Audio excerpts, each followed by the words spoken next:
As Australia faces the coronavirus crisis and the challenges that come with it, the Australian government has released a series of stimulus packages to support trucking operators and provide business confidence. To understand the packages and how they can help you, here's Sant from Deloitte Australia to give an update. Deloitte is a proud and active member of the ATA, and we continue to work with and aim to support the sector during these challenging times. Today I'll be talking about 4 separate support packages announced by the federal government in response to COVID-19. These 4 initiatives are aimed at assisting employers get through the current crisis. The JobKeeper payment, the investment allowance, cash flow boost, and instant asset write-offs. The JobKeeper payment. The government will pay eligible employers a wage subsidy, being a flat payment of $1,500 per fortnight per employee for an estimated 6 million eligible employees. As the name suggests, the scheme is targeted at keeping employees in a job, with employers to receive the JobKeeper payment from the government and employers to continue to pay the employee under the normal pay cycle. The subsidy will be administered by the ATO and will commence from 30 March 2020.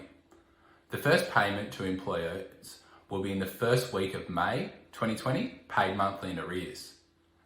Businesses will need to collate certain employee and payroll data to be eligible and also register for the scheme with the ATO. Deloitte's view is that the scheme is a critical and necessary measure to assist businesses with staying connected with their employees, both through the challenging period in the short term and in the recovery phase beyond. The instant asset write-off. The threshold for assets eligible for the write-off has been increased from 30 grand to 150 grand and is available to businesses with aggregated annual turnover of less than $500 million, but only until 30 June 2020. The write-off applies from 12 March 2020 to 30 June 2020 to new or second-hand assets first used or installed within this time frame. As the relevant deadline is only 2 months away, taxpayers will need to act quickly, especially for any assets with a delivery lead time. The threshold applies on a per asset basis, so eligible businesses can immediately write off multiple assets, thereby providing cash flow benefits to these businesses. Broadly, eligible assets are assets for which tax depreciation is deducted. There are some exclusions, so you should seek professional advice before purchasing large assets. Broadly, assets which would normally depreciate in your business, such as trucks, forklifts, trailers, and containers, should be eligible. Specifically excluded assets are building and structural improvements, so you couldn't claim under the write-off for pouring a slab of concrete at your depot. There are practical difficulties with this measure for the trucking sector, specifically the 30 June deadline, as equipment may not be delivered by this deadline, given most is heavily customised or even built to order.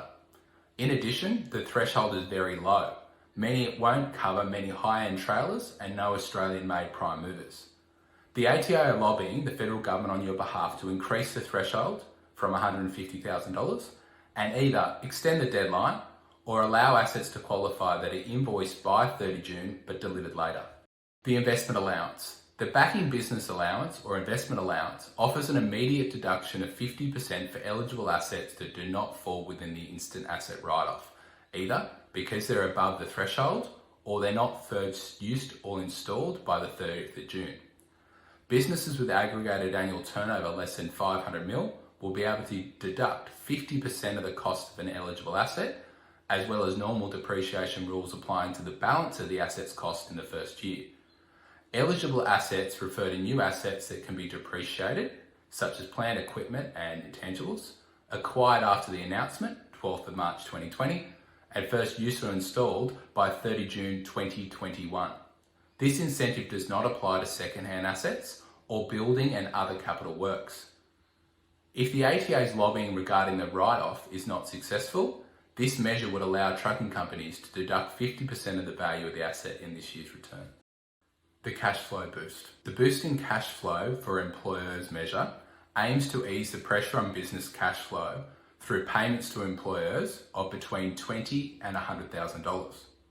The payments will be made to entities with an annual turnover of under $50 million and will match the amount withheld up to $50,000 of the withholding tax on your employee's salary and wages.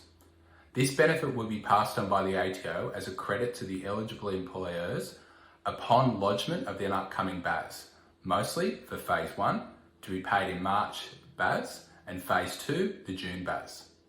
We note that this was one of the first announcements and was aimed at delivering immediate cash assistance to employers, including those in the trucking sector.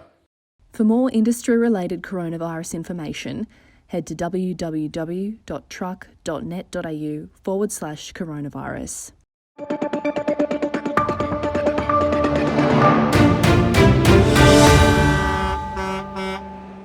Authorised by Ben Maguire for the Australian Trucking Association, Canberra.